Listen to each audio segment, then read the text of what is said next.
یہاں پہ آج کے ہمارے پروگرام کے مہمان جناب ڈاکٹر مظہر تارڑ صاحب وہ ہمارے ساتھ لائن پہ موجود ہیں. آئیے ان سے بات کرتے ہیں. السلام علیکم. وعلیکم السلام. جناب ڈاکٹر مظہر تارڑ صاحب، آپ کو پروگرام نسیم زندگی میں خوش آمدید کہتے ہیں اور آپ کا شکریہ ادا کرتے ہیں کہ آپ نے اپنے قیمتی اوقات میں سے ہمارے پروگرام کے لیے وقت نکالا اور پروگرام میں شریک ہوئے. آج ہم بات کر رہے ہیں صحت و تندرستی کے حوالے سے. سب سے پہلے میں آپ سے یہ پوچھنا چاہوں گا کہ خود انسان کی جو صحت ہے اس کی اہمیت کے حوالے سے آپ ذرا روشنی ڈالیں. ہمارے ناظرین جو ہیں وہ آپ سے مستفید ہوں گے اس حوالے سے. بسم اللہ الرحمن الرحیم. اللہم صلی علی محمد و آل محمد. برادر، جیسے ابھی آپ نے فرمایا کہ ایک صحت مند زندگی کے لیے صحت مند انسان کا ہونا ضروری ہے، اور جو قومیں جن کے افراد صحت مند ہوتے ہیں وہ قومیں بھی یوزلی بالعموم دیکھا گیا کہ وہ ترقی یافتہ ہوتی ہیں. تو زندگی میں کوئی بھی اچیومنٹ حاصل کرنے کے لیے آپ کے لیے صحت مند جسم کا ہونا بہت ضروری ہے. جب آپ کا جسم صحت مند ہوگا تو آپ کا دماغ بھی، آپ کا روحانی طور پہ بھی آپ صحت مند ہوں گے. تو اس حساب سے آپ دیکھیں تو مطلب یہ ایک بنیادی چیز ہے کہ انسان زندگی میں کوئی بھی اچیومنٹ حاصل کرنے کے لیے اس کے لیے صحت بنیادی چیز ہے. اچھا، اس میں ڈاکٹر صاحب ہم یہ بھی پوچھنا چاہیں گے کہ خصوصاً چھوٹے بچوں کی صحت کے حوالے سے کہ چھوٹے بچوں کی صحت کا خیال رکھنے کے حوالے سے ماؤں کو کن کن چیزوں کو مد نظر رکھنا چاہیے؟ جی، سب سے پہلے تو جب بچے کی پیدائش ہوتی ہے وہ ہم کہتے ہیں کہ سب سے پہلے گھنٹے میں ہی ماں کو چاہیے کہ اپنا بچے کو دودھ شروع کر دے.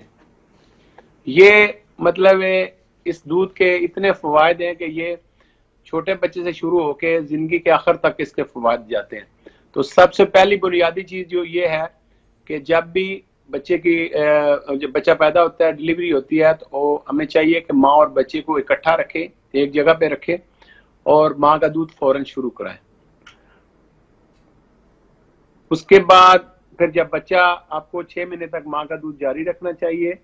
جب عموماً بچہ 6 ماہ کا ہو جاتا ہے تو اس کے بعد ماں کے دودھ کے ساتھ ساتھ آپ کو دوسری بھی ٹھوس غذا شروع کر دینی چاہیے. تو یہ بنیادی چیز یہ ہے کہ ماں جو ہے وہ اپنا دودھ پلائے، اور 6 مہینے کے بعد پھر سالڈ ڈائٹ جو گھر کی بنی ہوئی چیزیں ہیں جیسے کہ آپ کا چاول ہے، کھچڑی ہے، دلیا ہے، یہ آپ کو شروع کر دینا چاہیے. اسی طرح 7-8 ماہ کی عمر پہ آپ کو بچے کو پروٹین ڈائٹ جیسے کہ آپ کا انڈا ہے، گوشت ہے، قیمہ ہے، چکن ہے، یہ سٹارٹ کر دینا چاہیے. اور ساتھ ساتھ 2 سال تک آپ کو جاری رکھنا چاہیے. تو یہ مطلب سب سے دوسری بات آج کل یہ ہے کہ جیسے سوشل میڈیا اور موبائل کا یہ بہت زیادہ ایک ایپیڈیمک آیا ہوا ہے. تو اس میں زیادہ تر مائیں جو ہیں عام طور پہ بچوں کو چھوٹی عمر میں موبائل وغیرہ پکڑا دیتی ہیں، تو وہ اپنے کام پہ لگے رہتے ہیں. اس کے بہت ہی مضر اثرات ہیں. تو مطلب ہے یہ 2 سال سے کم عمر کے بچوں کو کوئی بھی اس طرح کی موبائل یا ویڈیو گیم یا ان چیزوں سے دور رکھنا چاہیے. اور 5 سال سے کم عمر کے بچوں میں بھی آپ کا سکرین ٹائم جو ہے وہ 2 گھنٹے سے زیادہ نہیں ہونا چاہیے. تو مطلب بچے کی ذہنی اور اچھی صحت کے لیے ضروری ہے کہ ماں باپ بچے کو پراپر ٹائم دیں. درست ہے. اچھا، اس میں ڈاکٹر صاحب یہ بھی پوچھنا چاہیں گے کہ جو بوڑھے لوگ ہیں ان کے اوپر بھی چونکہ قوت مدافعت ان کی کم ہوتی ہے، بیماریاں بھی حملہ کرتی ہیں، تو خصوصاً بوڑھے لوگوں کی غذا کے حوالے سے آپ کیا رہنمائی فرمائیں گے کہ اچھی صحت کے لیے خصوصاً بڑھاپے کے اندر کن کن چیزوں کا خیال رکھنا چاہیے؟ عام طور پہ یہ جو بوڑھے افراد ہیں ان کو بھی چاہیے کہ متوازن غذا کھائیں، بیلنس ڈائٹ. اب بیلنس ڈائٹ میں یہ آپ کے خوراک کے مختلف گروپ ہوتے ہیں جس میں آپ کے کاربوہائیڈریٹس ہوتے ہیں، آپ کی پروٹین ہوتی ہیں، یہ مطلب آپ کا نشاستہ، یہ 3 میجر گروپ ہیں. اس کے علاوہ آپ کو وائٹامن چاہیے، آپ کو منرل چاہیے. تو متوازن غذا دیں گے تو یہ ساری چیزیں پوری ہوں گی. عام طور پہ جو زیادہ چکنائی والی غذا ہے یا زیادہ ریفائنڈ شوگر جیسے جو چینی وغیرہ ہے، یہ عام طور پہ بوڑھے افراد کو کم استعمال کرنی چاہیے، اور ان کو پروٹین ڈائٹ استعمال کرنی چاہیے جس میں آپ کے پھل ہوں، سبزیاں ہوں، اس کے بعد گوشت ہو، مچھلی بہت اچھی غذا ہے، اور پروٹین ڈائٹ ساری ہونی چاہیے. پھر یہ ہے کہ غذا کے ساتھ ساتھ بوڑھے افراد کو اپنی ریگولر ایکسرسائز کرنی چاہیے. تقریباً ایک بندے کو، ہیلدی بندے کو روزانہ 30 سے 60 منٹ کے قریب آپ کو کوئی نہ کوئی کسی قسم کی بھی ایکسرسائز یا ورزش ضرور کرنی چاہیے. تو اپنی ایک عادت بوڑھے افراد بھی بنائیں کہ جو بھی وہ ایکسرسائز کر سکتے ہیں، ورزش کر سکتے ہیں، روزانہ کی منیمم جو ہے 20 منٹ سے لے کے اگر 1 گھنٹے تک ہو جائے تو بہت اچھا ہے، لیکن روزانہ 20 سے 30 منٹ ان کو کوئی بھی ایکسرسائز جو ان کی صحت اجازت دیتی ہے ان کو کرنی چاہیے. جی اچھا، اس میں ڈاکٹر صاحب ایک اور سوال یہ بھی ذہن میں آتا ہے کہ ایک صحت مند انسان ہی جو ہے یا صحت مند انسان مل کر صحت مند معاشرے کو جنم دیتے ہیں، تو اس حوالے سے ہمارا اجتماعی طور پہ کیا کردار بنتا ہے کہ ہم کس طرح اس معاشرے کو صحت مند معاشرے کی طرف لے کے جا سکیں؟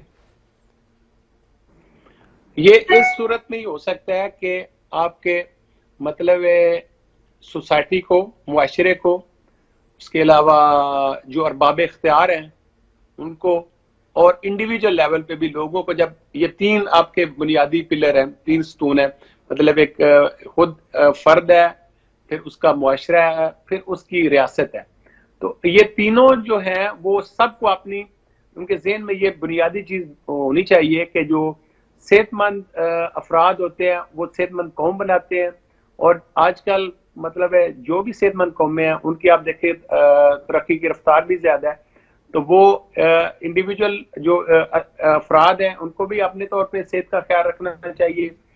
جو معاشرہ ہے، معاشرے میں بھی جس کو ہم کہتے ہیں لائف سٹائل، مطلب یہ بنیادی طور پہ اگر آپ کے اچھے آپ کی عادتیں ہوں گی، مثلا آپ کی خوراک اچھی ہوگی، آپ ایکسرسائز کریں گے تو یہ مطلب ہے معاشرہ اچھا ہوگا. اسی طرح سوسائٹی جو ہے، سوسائٹی اپنا بنیادی کردار ادا کرے، اور ریاست جو ہے وہ صحت کو ایک بنیادی چیز سمجھتے ہوئے اس پہ پراپر اس کے لیے بجٹ رکھے.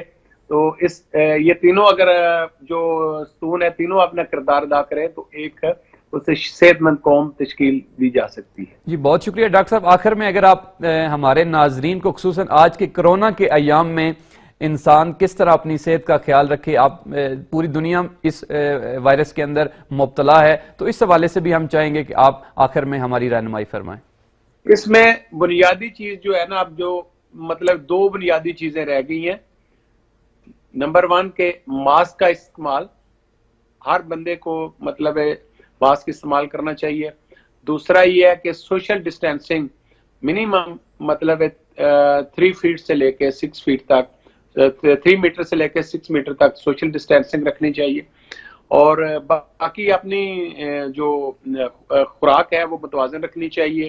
ایکسرسائز بندے کو اپنی ریگولر کنٹینیو کرنی چاہیے، تو اس سے آپ میں قوت مدافعت بھی بڑھے گی.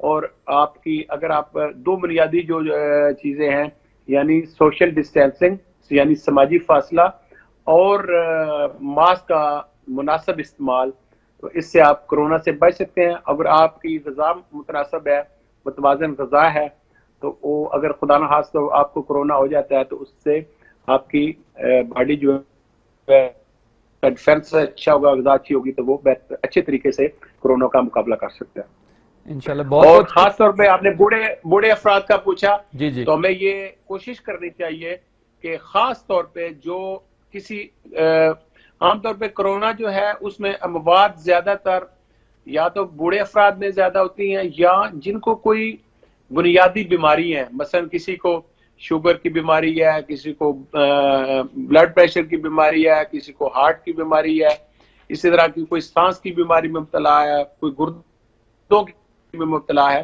تو اس طرح کے جو افراد ہیں ان کے لیے آپ کو بہت زیادہ احتیاط کی ضرورت ہے. یعنی جو ماسک ہے اور سوشل ڈسٹینسنگ ہے ان سے آپ کو مطلب ہے بہت زیادہ ان کے بارے میں احتیاط کرنی چاہیے. خاص طور پہ اگر کسی بندے کو بھی اگر کرونا کی علامات ہیں تو خاص طور پہ جو ہمارے بزرگ افراد ہیں ان کے پاس اس کو جانے سے پرہیز رکھنا چاہیے. اور ماسک کے ساتھ اگر بے مجبوری جانا پڑے تو ماسک کے ساتھ جائیں اور اپنا جو ہے وہ پوری احتیاطی تدابیر پہ عمل کریں، تو انشاءاللہ اللہ تعالیٰ ہماری مدد فرمائیں گے. جی بہت شکریہ ڈاکٹر صاحب آپ کا. کہ آپ نے اپنے قیمتی اوقات میں سے وقت نکالا ہمارے پروگرام کے لیے. خدا آپ کو سلامت رکھے اور آپ کو بھی ہمیشہ صحت و تندرستی والی زندگی عطا کرے. اسی کے ساتھ ہم آپ سے اجازت چاہیں گے. اپنا ڈھیر سارا خیال رکھیے گا. خدا حافظ. جی شکریہ. ماشاءاللہ. جی ناظرین، ڈاکٹر مظہر حسین تارڑ ہمارے ساتھ پاکستان سے لائن پہ موجود تھے اور صحت مند زندگی کے حوالے سے اور صحت مند معاشرے کے حوالے سے اور کرونا کے ان حالات میں کس طرح ایک انسان اپنی صحت کا خیال رکھ سکتا ہے اس حوالے سے بات کر رہے تھے. کیونکہ جہاں پہ ہم جسمانی صحت کی بات کرتے ہیں وہاں پہ ذہنی صحت کا بھی جو ہے وہ ہونا بہت ضروری ہے. انسان کا اگر ذہن جو ہے وہ درست ہوگا، صحیح ہوگا، تو میں آپ کو ایک اور اسی ذہنی حوالے سے مثال دینا چاہتا ہوں. چند دن پہلے میں ایک تحقیق پڑھ رہا تھا. اس تحقیق میں یورپی کسی ملک کے اندر، غالباً اٹلی کے اندر، ایک شخص کو سزائے موت ہوئی اور سزائے موت کے لیے انہوں نے اس جو مجرم تھا اس سے یہ کہا کہ اس کا ایک طریقہ یہ ہو سکتا ہے کہ ہم آپ کو ایک ایسے زہریلے سانپ کے پاس لے جائیں جو آپ کو مثلا ڈسے گا، ڈنگ مارے گا تو آپ کی فوراً ڈیتھ ہو جائے گی، یا یہ کہ ہم آپ کو سولی پہ لٹکائیں، یا یہ کہ ہم آپ کو فائر کریں. 2-3 مختلف انہوں نے طریقے اس کو بتائے کہ آپ اس سزائے موت کے لیے کون سا طریقہ جو ہے وہ آپ پسند کریں گے. تو اس نے کہا کہ اگر سانپ والا طریقہ ہو تو وہ ٹھیک ہے، اگر آپ کے پاس زہریلا سانپ موجود ہو تو وہ انہوں نے کہا کہ سب سے آسان یہی ہے کہ وہ فوراً آپ کو ڈنگ مارے گا اور چند ہی ثانیے کے اندر، یعنی سیکنڈ کے اندر آپ کی ڈیتھ ہو جائے گی، 1 منٹ سے پہلے. تو اس نے کہا کہ یہ زیادہ آسان ہے کہ اس میں کم مجھے تکلیف ہوگی. تو یہ طے پایا کہ اس کو سانپ کے ذریعے جو ہے وہ سزائے موت دی جائے. تو ہوا یہ کہ وہ جو وہاں پہ ظاہر ریسرچر بھی تھے انہوں نے اس شخص کے ذہن کو پڑھ لیا کہ اس طرح ہے. تو انہوں نے جب وقت مقرر ہوا کہ سانپ آپ کے قریب لایا جائے گا، اس کی آنکھوں کے اوپر انہوں نے پٹی باندھی جو ٹائم مقرر تھا. تو اس وقت انہوں نے ایک سوئی جو ہے، سلائی، کپڑے سلائی کرنے والی سوئی جو ہے، سوئی کے ذریعے اس کی ٹانگ کے اوپر انہوں نے اس کو مارا سوئی کو، تو اس کی وہیں پہ ڈیتھ ہوگی. وہاں پہ جو سائیکیٹرسٹ تھے انہوں نے بتایا کہ چونکہ اس نے اپنے ذہن کے اندر اس کو فرض کر لیا تھا کہ ابھی مجھے سانپ ڈنگ مارے گا اور میں فوراً مر جاؤں گا، جبکہ انہوں نے سوئی اس کو ماری. تو ذہن کا جو انسان کی اپنی جسمانی صحت کے اوپر بھی ہے بہت گہرا اثر ہوتا ہے.